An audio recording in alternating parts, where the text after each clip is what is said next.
سب سے پہلے سیلاب کی بات کر لیتے ہیں۔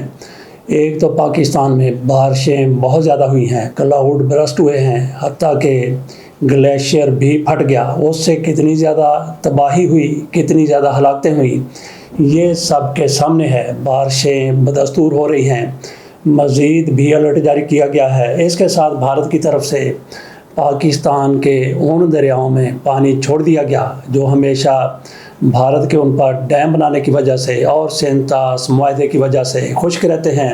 اب تو بھارت کی طرف سے سینتاس معاہدے کو بھی معطل کر دیا ہے۔ بھارت نے راوی پر جتنے بھی ڈیم بنے ہوئے ان کے سارے گیٹ کھول دیے۔ اس کے ساتھ ساتھ ستلج میں بھی پانی چھوڑ دیا، چناب میں بھی پانی چھوڑ دیا۔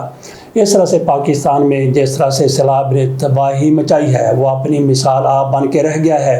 اب تک 2 لاکھ افراد بے گھر ہو چکے ہیں، ان کو محفوظ مقامات تک پہنچا دیا گیا ہے۔ مزید بھی سیلاب کے خطرات موجود ہیں، بارشیں بھی اسی طرح سے۔ اس موقع پر شہباز شریف صاحب کی طرف سے کہا گیا ہے کہ موسمیاتی تبدیلیاں ہو رہی ہیں تو پاکستان اکیلا ان کا مقابلہ نہیں کر سکتا۔